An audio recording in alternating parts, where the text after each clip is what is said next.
The bahay, Napula, Red House, used to be the residence of Don Ramon Elisrio, in San Ildefonso, Bulacan. To punish the people of Barrio Mapaniquican de Pampanga for helping guerrillas during the war, the Japanese soldiers rounded up all the men and killed them. They took all the women in the bahay, Napula, less than a kilometer away from San Ildefonso, where they were abused and raped all day. One little girl became a favorite of the soldiers, and she was repeatedly raped and abused for 20 to 30 times a day. One day, she could no longer take all the abuses and refused. With all her fright, she tried to escape and ran along the corridor. Helpless, she found herself hiding inside the bathroom. The soldier overpowered her and mercilessly drowned the little girl in the bathtub, and proceeded to rape her for the last time. Until now, paranormal experts who visit the bahay, Napula would often cry when they visit the upstairs area where the bathtub, terrace and rooms are. Usual sightings in the house are usually a woman in the terrace, woman peeking the window and running steps in the stairs.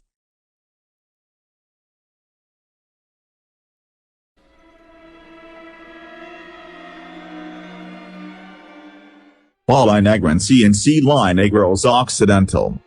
Also known as Victor Gaston Ancestral Home, Balay Negrense is a museum in Balay City, Negros Occidental that houses artifacts showcasing the kind of lifestyle of a late 19th century sugar baron in the province.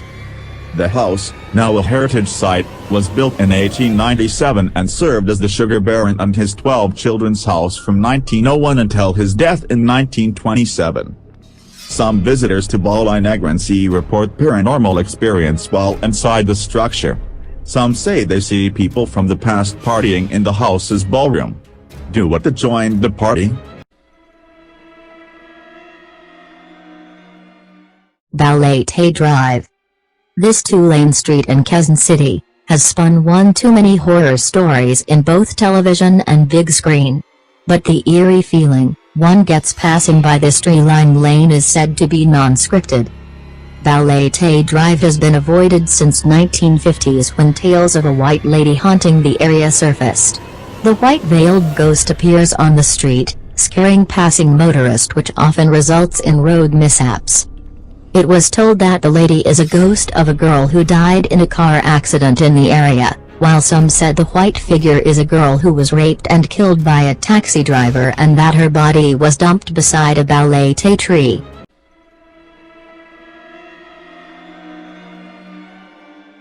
The Diplomat Hotel in Baguio City, Philippines. Situated at the Heritage Hill Nature Park, at the top of Dominican Hill in Baguio City, this building is witness to the Japanese occupation during the World War II. It was turned into a hotel during the 80s, but with the untimely death of the owner, the building remains to be abandoned until the city government of Baguio turned it into a tourist destination. Despite its surroundings being called a nature park, no one can deny its dreadful past. The cross on top of the building is the remaining symbol that this building was once home to the Dominican priests. During the carpet bombing by the Japanese and the Japanese occupation of the Philippines, the priests, nuns and refugees took shelter in this building. Unfortunately, when the Japanese occupied the Philippines, those who took shelter in this building were killed by the invaders. The towering fountains at the courtyard were also said to be the place where infants were executed by the invaders. After the war, the building was bought and turned into a hotel, hence the name Diplomat Hotel. Scary experience. Residents who live nearby the hotel tell of sightings of headless ghostly figures roaming the grounds of Diplomat Hotel at night. A popular story is during the 1990s, when a group of fresh student graduates from a popular high school in Baguio snuck into the Diplomat Hotel to enjoy a night of laughter and booze. Their drinking session started off well, until suddenly one of their friends started to talk in a different language and a different voice, telling them to leave. One of them even said that he saw ghostly figures by the windows of the hotel. They started to run, dragging their possessed friend along with them, and upon reaching several meters away from the entrance of the hotel grounds, their friend started to go back to his normal state. South Drive former Hyatt Hotel area.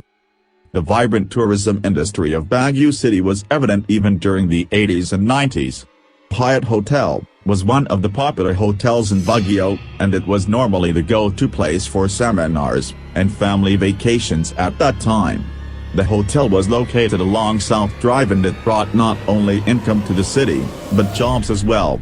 These all changed when at 4:26 p.m. on July 16, 1990, Baguio City was hit by a powerful magnitude 7.8 earthquake. On that fateful day, Baguio City was brought to its knees, toppling large building, and killing thousands of people. Hyatt Hotel Baguio was not spared. The earth cracked from underneath it, bringing the once majestic hotel to the ground, killing and trapping hundreds of people under the rubble. Today the site of Hyatt Hotel is just a mere lot, haunted by the disturbed spirits of those who perished during the earthquake. Scary experience. Taxi driver and any Baguio motorist know that when they are about to approach the zebra path, pedestrian lane, at the waiting shed, across the locked gate of the former Hyatt Hotel site, they should always honk their horn, especially at night. This is because this waiting shed and zebra path were the common waiting area and crossing area of the hotel employees, and those who perished are said to still cross this street. One night, a driver forgot to honk his horn. His vehicle motor suddenly died for no apparent reason. He went down and checked the motor, and when he glanced at the gate of the lot where Hyatt Hotel once stood, he saw what seemed to be a person crossing the street. The only difference is this person is floating on air. The Laboral White House. Probably the only place in Baguio that was outrightly known as Baguio's haunted house. The Laboral White House is located along Leonardwood Road, and this house was constructed in the 1920s. The house is originally owned by the Laboral clan. During the Second World War, the Japanese invaders turned the house into a garrison. Today, although it has been turned into a gallery for bamboo art collection, the old furniture inside the house, and the eerie atmosphere once you explore the house, could not erase its characteristic of being a haunted house. When the Japanese occupied the Laboral White House and turned it into a garrison, people who were caught by the invaders, and who were considered as enemies of the invaders, were tortured and killed in this garrison. Scary experience. Stories of people passing by the house at night and witnessing ghostly apparitions are common, especially during the time when bars and business establishments have not invaded the area across the street. One popular story was when a diner from the restaurant just across the street glanced at the White House and saw what seemed to be a white figure at one of the windows of the Laboral White House. The diner didn't mind it until she went to the restroom of the cafe, and was shocked to see the same white figure peering on the bathroom mirror.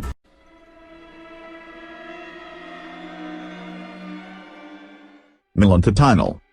The Milanto Tunnel is a tunnel complex built by the United States Army Corps of Engineers on the island of Corregidor in the Philippines. It was initially used as a bomb-proof storage and personnel bunker, but was later equipped as a 1,000-bed hospital. The main tunnel, running east to west, is 831 feet long, 24 feet wide and 18 feet high. Branching off from this main shaft are 13 lateral tunnels on the north side and 11 lateral tunnels on the south side. Each lateral averaged 160 feet in length and 15 feet in width. The historic Corregidor hosts some of the most haunted places in the Philippines, because of its bloody history that stretches through the World War II. The Milanto Tunnel is one of the eeriest places in the island. Like any other tunnels that can give you an uneasy feeling of being confined, this tunnel is one of the places in the island where lots of soldiers died. Shadows, unexplainable noises, and even sudden drop of temperature.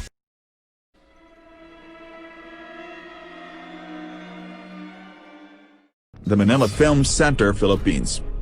During the reign of the Marcoses, there were several grandiose projects built to transform the Philippines into the Cannes of Asia. The Manila Film Center would usher a whole new era for Philippine cinema.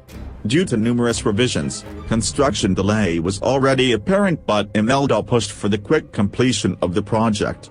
On November 18, 1981, Scaffolding and wooden support gave way while cement was being poured in the 6th floor of the building. Betty Benitez, who was in charge of the construction project, arrived at the scene. Instead of halting the construction, Benitez allegedly ordered pour the cement so as to not further the delay of the construction. Construction workers, some were still alive, were buried on the spot. According to the Marcos Press, 28 construction workers were killed, but rumors say that death toll was high as 168 people. A few months later, Betty Benitez was killed in a bizarre car accident. She was with O.D. Corpus, ex-president of University of the Philippines, driving to Tagaytay in the middle of the night. Corpus was driving when the car skidded off the road and hit a tree. Corpus was alive, but Benitez died on the spot.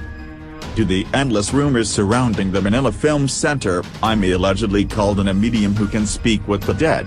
During the ritual, the medium, who only spoke in his native dialect, went into a trance and spoke in English. "Now, there are 169 of us." He added, "Betty is with us."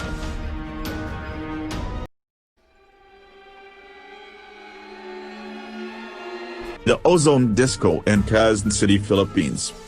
It was in March 18, 1996, when the country woke up to a horrifying nightmare. A little past midnight, a massive fire erupted inside the Ozone Disco in Quezon City. An estimate of 160 people were trapped and burned inside.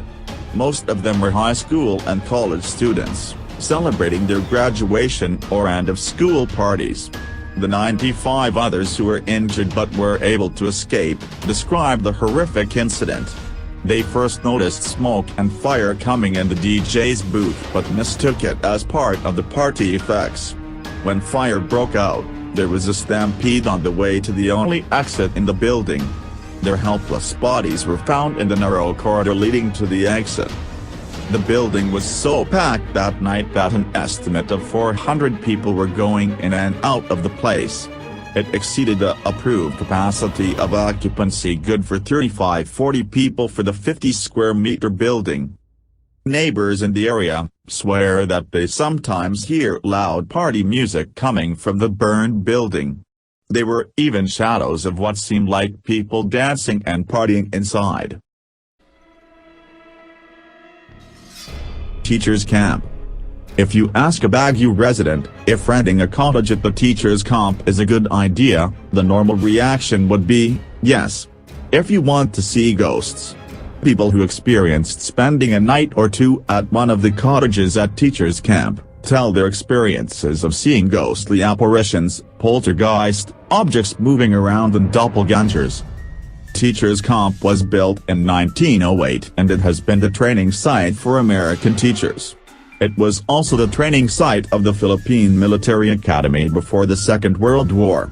The dark past of this place and the untimely deaths of the victims of war must have been the reason why their spirits are still roaming around teachers' camp up to this day.